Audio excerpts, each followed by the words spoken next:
hay muchas dificultades en el camino, hay muchas piedras. Sé que este mundo no es fácil para nosotras, para las mujeres desde niñas, pero creo que con esfuerzo, con las personas adecuadas a nuestro alrededor también, sigamos luchando por nuestros sueños y creo que van a poder alcanzarlo.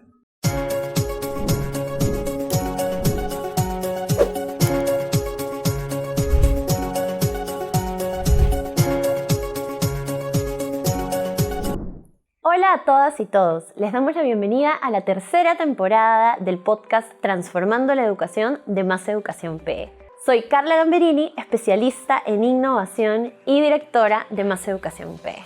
En esta temporada hablaremos de retos, innovación y diversidad en la educación del Perú, acompañados de expertos y expertas con quienes discutiremos y esperamos contar con tu participación también.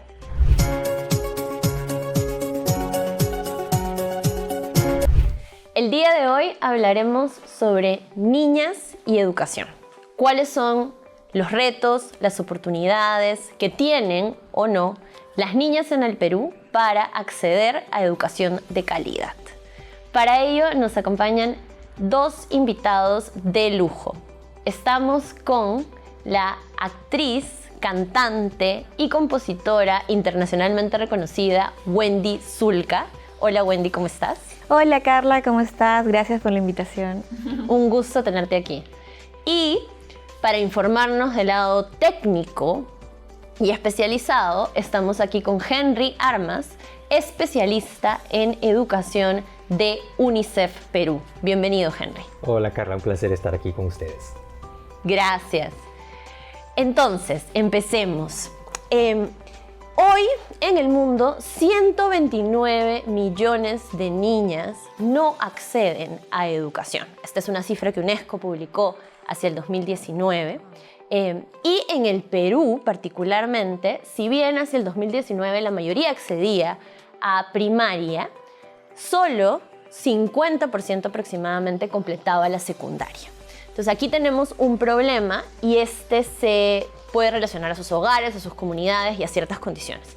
En ese sentido, Henry, de repente nos puedes contar un poquito de cuál es el contexto de las niñas en el Perú y sus posibilidades de acceder a educación. Mencionar que en el caso de Perú nosotros tenemos una serie de desafíos que se repiten lamentablemente a nivel internacional en muchos otros contextos, ¿no? Tenemos desde desafíos vinculados con el embarazo adolescente, desafíos vinculados con las uniones tempranas, vinculados con la violencia sexual, pero también con algunas maneras en las que nosotros pensamos de cómo deberían ser las mujeres en nuestra sociedad, ¿no?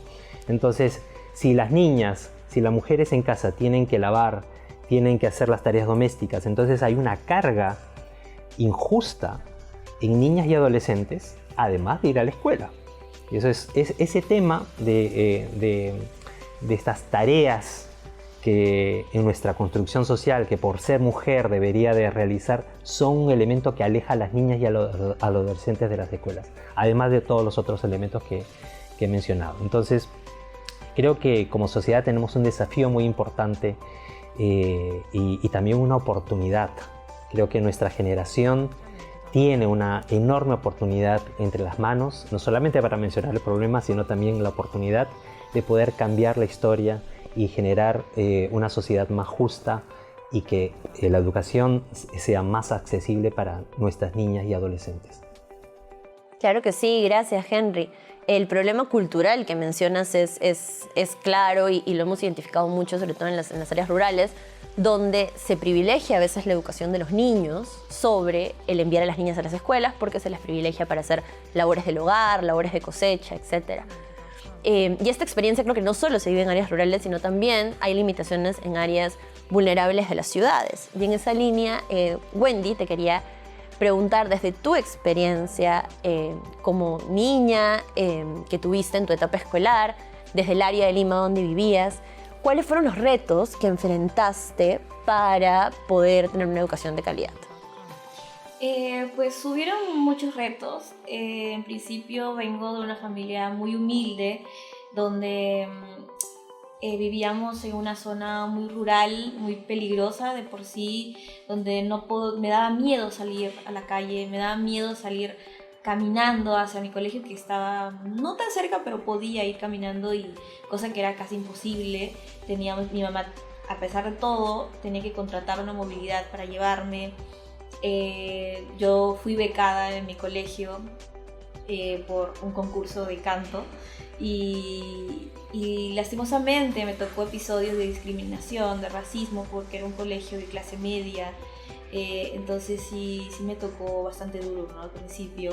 Ya conforme fue pasando el tiempo, felizmente ya mi mamá pudo hablar con las personas encargadas del colegio para que ya no sucedieran, ¿no?, ese tipo de casos, porque lastimosamente yo sentía que no pertenecía, ¿no?, a ese mundo, a ese colegio, al mundo de todos mis compañeros, pero creo que lo merecía por haber ganado este concurso de vaso de leche, de hecho interdistrital, y debido a mis notas también, ¿no? Entonces hay diferentes retos que hay muchas historias detrás de cada niña, de cada artista, de cada persona, y esa es la mía.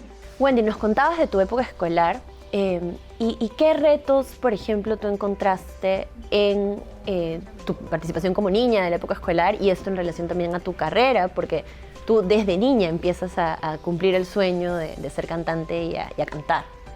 Sí, bueno, yo empecé a los 6 años de edad. Me gustaba mucho cantar, bueno, me gusta desde muy niña.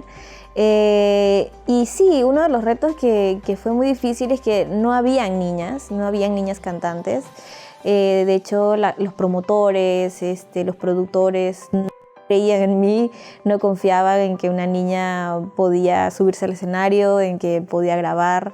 Y eso me dificultó un montón, se me cerraron muchas puertas, tuvimos que cantar gratis muchas veces, y eso era muy difícil porque no teníamos muchos recursos, ¿no?, mucho dinero. A veces teníamos que dormir en los locales para el día siguiente venirnos en combi y así.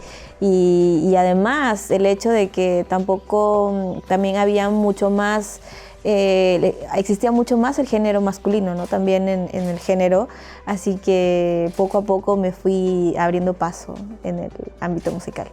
Claro que sí, es interesante cómo la historia de Wendy nos habla de retos en la educación y a la vez retos de una niña que quiere cumplir sus sueños y tiene retos del género, en realidad, por solo ser mujer, porque era un género ocupado por hombres. Y antes nos habló Wendy de algo que ahora quiero pasar a conversar, que es el miedo. Wendy decía, yo tenía miedo de caminar a la escuela, y esto no es algo que solo le pasa a ella, nos pasa a todas las mujeres en el Perú, y en realidad porque las niñas y mujeres son las principales víctimas de violencia en el Perú. Y en esta línea, Henry, cuéntanos un poco más, por favor, sobre la relación que hay entre la violencia que experimentan las niñas y mujeres en el Perú con cómo esto limita su educación. Muchas veces las personas creen que una cosa no tiene que ver con la otra, pero sabemos que es directamente un impacto. Cuéntanos un poquito más, por favor.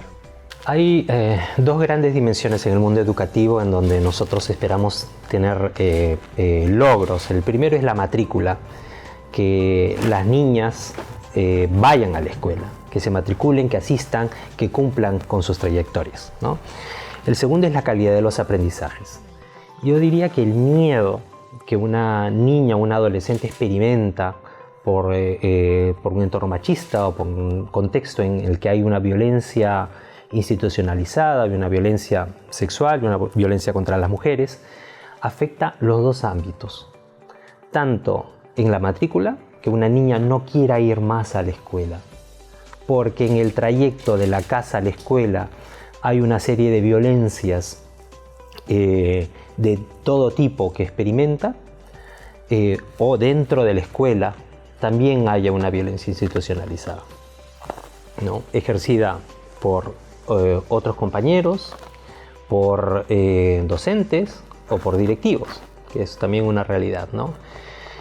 El otro ámbito, que es el de la calidad de la educación, los logros de aprendizaje, ¿no? Que una niña, muy bien, logramos que una niña vaya a la escuela, pero la niña no está aprendiendo, porque se siente acosada, porque se siente molestada, porque sufre bullying, y todo eso tiene un impacto en la capacidad de atención, en la capacidad de aprendizaje, ¿no? Los números nos pueden decir que las niñas están yendo a la escuela y que a nivel nacional nosotros tenemos una paridad, ¿no? Pero una violencia institucionalizada a la que estamos nosotros y nosotras acostumbrados a experimentar, que normalizamos, genera también un impacto en la disposición que una niña pueda tener, un adolescente, a aprender, ¿no? Y eso es algo que definitivamente nos debería llamar a la acción, ¿no? Generando ambientes seguros para las niñas, ¿no? Y solamente por dar un dato de infraestructura, por poner un ejemplo, ¿no? El Perú tiene una brecha de infraestructura de 152.000 millones de soles, ¿no?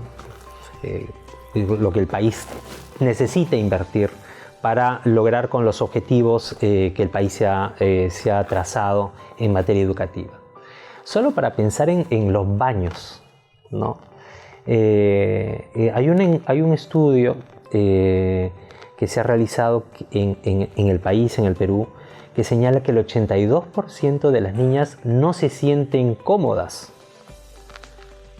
solamente con los servicios higiénicos, ya sea por privacidad, por las condiciones de los servicios.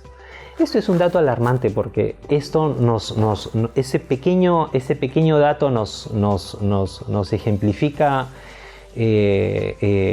qué tan amigables y qué tan acogedoras son nuestras escuelas para las niñas y las adolescentes en el país. Claro que sí.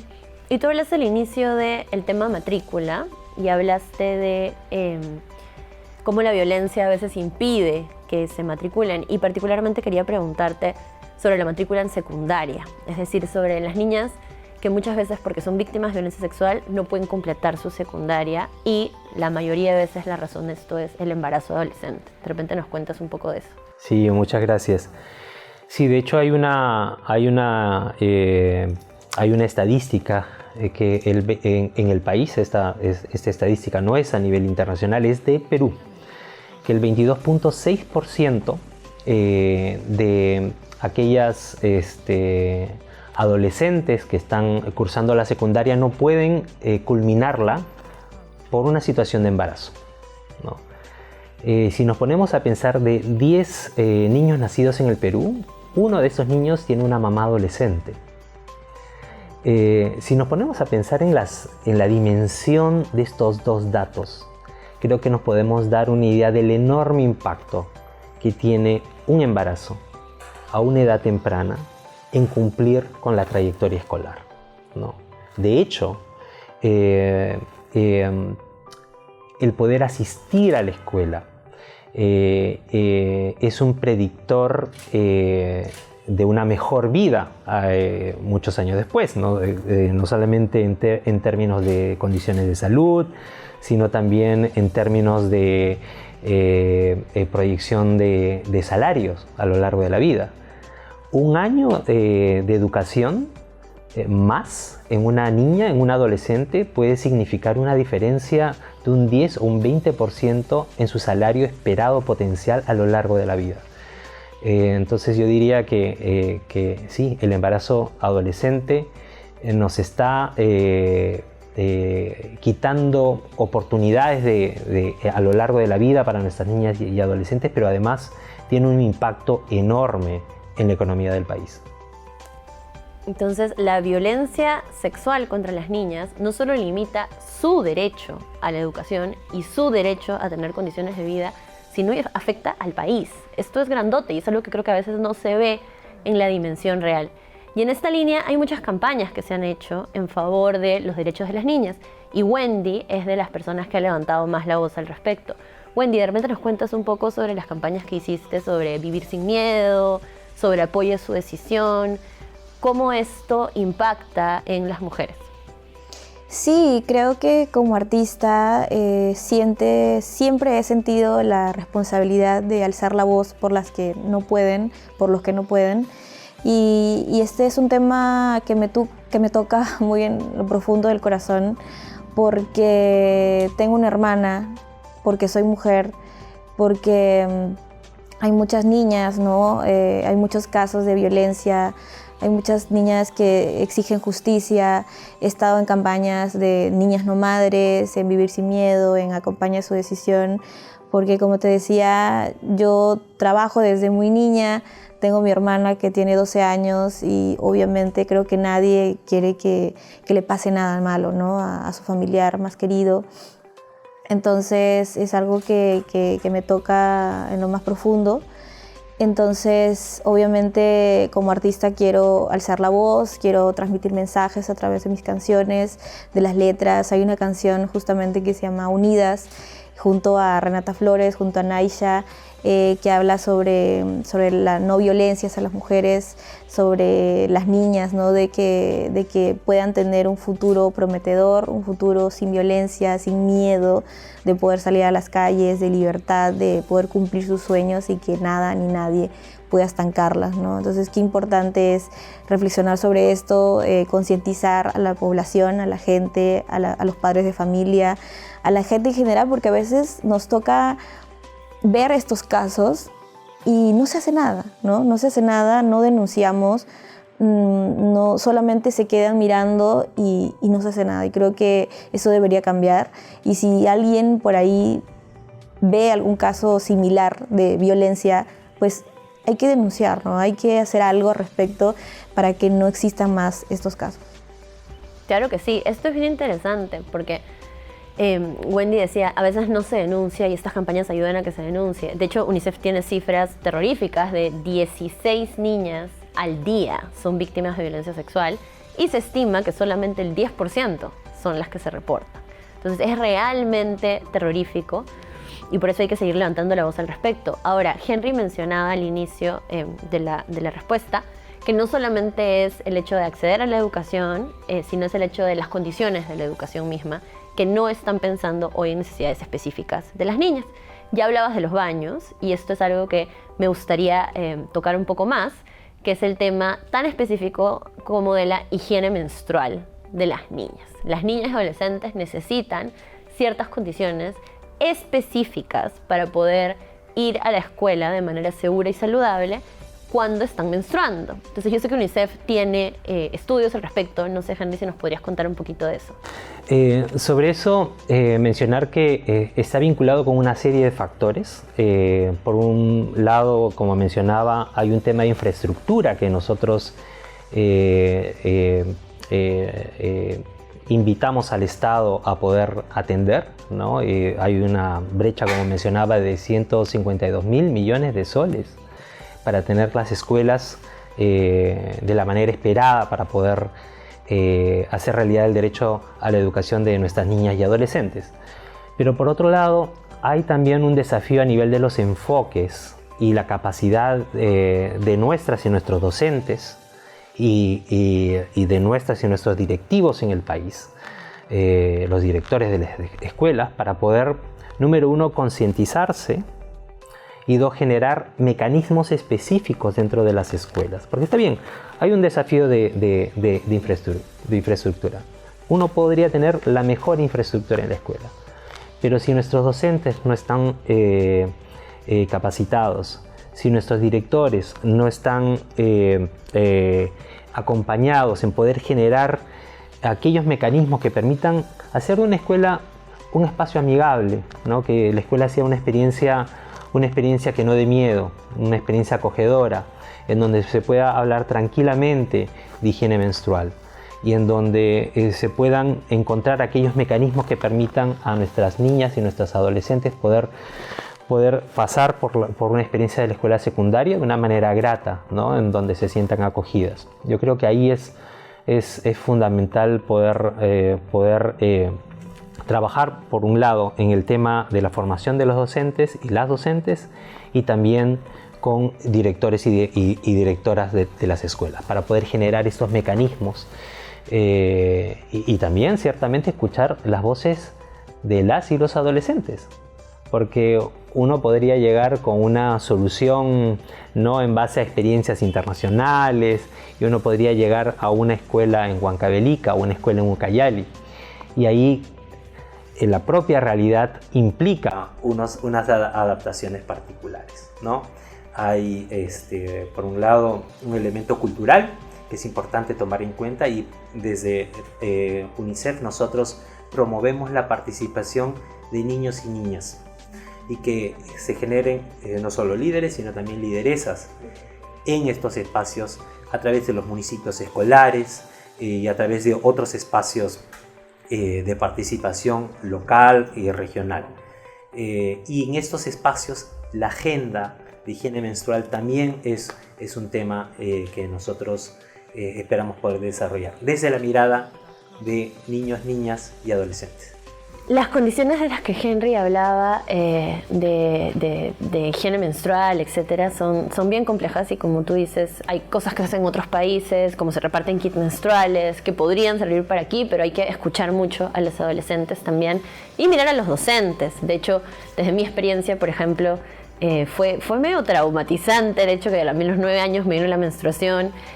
Y en el colegio se burlaban de mí, y efectivamente los docentes no tenían un rol ahí de hacerme sentir mejor, sino fue como bien complejo, y creo que eso nos ha pasado a muchas mujeres cuando éramos niñas. En este sentido, Wendy, ¿cuál fue tu experiencia con este tema de la menstruación y la escuela, etcétera? Lastimosamente también he vivido hechos traumáticos muy feos, por algo tan natural en la mujer, ¿no? Y creo que en la actualidad sigue siendo un tabú, sigue estando lleno de prejuicios contra la mujer, que es algo tan natural, tan normal. Ahí creo hay que normalizar la regla, porque muchas veces me ha sucedido a mí, no solo a mí, sino a compañeras, en que estamos en esos días en el que tal vez hasta nos surge una mancha que no lo esperamos, porque a veces pasa y wow, es horrible tener que esperar a todos para que se vayan. O recuerdo alguna vez que un profesor no fue muy empático, que digamos, porque recuerdo que quería que yo me pare para decir algo, no me acuerdo. Es más, quería que borre la pizarra. Realmente yo le expliqué que me sentía mal, no iba a decirlo en voz alta, y no lo entendió. Y recuerdo que hasta me mandó a la dirección por eso. Y creo que eso fue cero empático, ¿no? Claramente yo estaba mal, yo sabía que me había manchado y no me podía parar, y quería que lo haga enfrente de toda la clase. Y así como en mi caso, han sucedido muchos casos, ¿no? Y creo que en los colegios se debería hablar más sobre esto. Los profesores tienen una gran labor, una gran responsabilidad para hablar y concientizar a los alumnos mismos y a los padres de familia también, ¿no? De hablar más de esto a los hijos y a las hijas también. Tan importante formar a las y los docentes para que puedan ser guías empáticos en estos momentos. Entonces, estas son las condiciones específicas que las niñas necesitan para estar en la escuela. No es lo mismo ser niño y ser niña en la escuela. Y es bien importante tomar en cuenta esa diferencia y trabajar en torno a esa diferencia desde las escuelas, pero también desde la política pública. Y en este sentido, Henry, tal vez, ¿qué podríamos decir sobre a los decisores de política pública, autoridades regionales, nacionales, así como a los directores y directoras de escuelas, sobre estas condiciones que las niñas necesitan? Sí, yo creo que es importante tener en cuenta que la inversión en educación y en salud tiene un impacto enorme en las vidas de nuestras adolescentes y nuestras niñas, ¿no? Solo por poner un dato, por cada dólar invertido en educación y salud, hay un beneficio para el país de $120. Por cada dólar invertido hay un retorno de 120, si es que nosotros vemos el PBI per cápita. Y ahí el primer mensaje es que la inversión en educación y salud tiene sentido, es una inversión que vale la pena, y si ponemos atención a las niñas y adolescentes, esta inversión tiene mucho más sentido y adquiere una mayor solidez por todos los elementos que hemos conversado. El segundo elemento que quisiera mencionar es cómo podemos nosotros romper el paradigma que separa a chicos y chicas cuando hay que estudiar, ¿no? Y con esto me refiero a los STEM, a aquellas áreas que tienen que ver con ciencias, con matemáticas, con las ingenierías. Y ahí creo que como sociedad tenemos una gran deuda. Solamente por poner un ejemplo, hubo una encuesta en chicas que estaban en CETPROS, en Lima Norte, estudiando carreras técnicas, y refirieron que de cada 10 chicas, 3 de ellas habían recibido información de que eso no es para ellas, ¿no? Que las ingenierías, las ciencias, no es para ustedes, ¿no? Entonces, ahí hay una barrera importante que tenemos que enfrentar, y sería importante que desde la política pública podamos hacer un énfasis en adolescentes, en chicas, en niñas y en esta vinculación con las matemáticas, las ciencias y la ingeniería, sobre todo pensando en lo que va a significar estas carreras en el futuro, ¿no? Y ya en el presente significan una oportunidad enorme para poder acceder a una serie de oportunidades a lo largo de la vida. Y el tercer punto tiene que ver con la brecha en el acceso, ¿no? Hablamos de cómo la inversión en infraestructura tiene un impacto diferente para chicos y para chicas, ¿no? Pero también en el acceso a la tecnología también tenemos una serie de brechas, ¿no? Por poner un ejemplo, durante la pandemia solamente el 16% de chicos tuvieron dificultades de acceder a un teléfono celular, ¿no? Para poder seguir las clases. Esto a nivel de las chicas se eleva a un 26% de chicas que no tenían acceso a un celular durante la pandemia. Y esto ilustra el diferente acceso que se tiene a la tecnología, ¿no? Entonces, el tercer mensaje me parece que iría en ese sentido, un acceso más igualitario a la tecnología. En nuestro sistema de información de cómo recogemos los datos de matrícula, cómo recogemos los logros educativos, cómo monitoreamos los diferentes aspectos educativos, tiene que haber una mirada de género. Tenemos que tomar en cuenta cómo los diferentes aspectos de la política pública afectan de manera diferenciada a niños y a niñas, a adolescentes, a chicos y a chicas. Y esto es importantísimo para la toma de decisiones. Yo diría que esos 4 mensajes son importantes a la hora de pensar la política educativa en el país. Gracias, Henry. Y sabemos que además la educación de las niñas no solo depende de las escuelas y de la política pública, sino primero depende de sus familias, de la decisión de educar a las niñas, que en el Perú no siempre es la decisión prioritaria. Y en esa línea, Wendy, ¿qué le dirías a las familias respecto de la importancia de educar a las niñas? Pues creo que es muy importante, ¿no? La educación, el concientizar sobre estos temas tan importantes, de derribar el machismo ya por fin, porque creo que todavía sigue existiendo desde los padres de familia. Los mismos padres de familia todavía arrastran consigo este pensamiento machista de años atrás. Y creo que es importante ya cambiar el chip, de que haya igualdad de género, de que haya justicia, ¿no? De que ya no haya violencia hacia las niñas.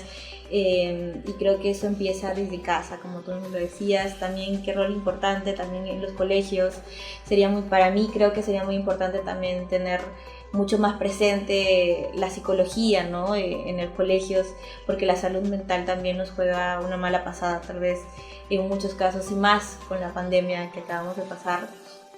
Creo que todavía hay muchos aspectos en los que tenemos que mejorar, cambiar y cuidar a nuestras niñas, ¿no? El futuro de las niñas, tantas problemáticas, tanta violencia hacia ellas, tanto casos que oímos de abuso sexual.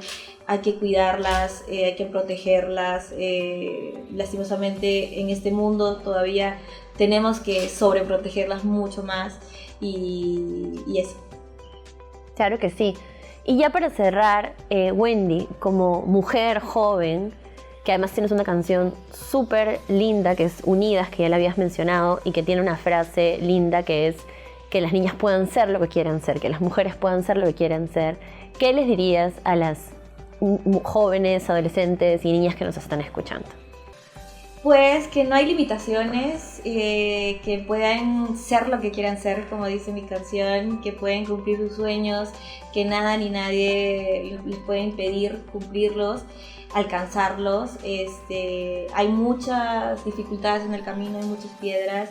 Sé que este mundo no es fácil para nosotras, para las mujeres desde niñas, pero creo que con esfuerzo, con las personas adecuadas a nuestro alrededor también, sigamos luchando por nuestros sueños y creo que van a poder alcanzarlos. Muchas gracias. Muchas gracias, Henry. Muchas gracias, Wendy, por este episodio. Me quedo con algunas reflexiones. Una, invertir en niñas es prioritario. Invertir en su acceso a educación, es decir, a que se matriculen efectivamente, pero también en que tengan las condiciones específicas para que cuando se eduquen tengan bienestar, es muy importante. Trabajar con familias, cambiar este chip que Wendy decía, a que efectivamente se priorice la educación de las niñas. Y por último, invertir en políticas específicas que cuiden el bienestar de las niñas y combatan la violencia sexual es fundamental para que ellas logren sus derechos, incluido el derecho a la educación. Muchas gracias por vernos en el episodio de hoy. Gracias nuevamente a nuestros invitados y nos vemos en el siguiente episodio. La tercera temporada del podcast Transformando la Educación de Más Educación PE llega gracias al apoyo de la Fundación Naumann. No se olviden de descargar el recurso educativo gratuito para familias y docentes de nuestra web. Y síganos en nuestras redes sociales. Nos vemos en el siguiente episodio.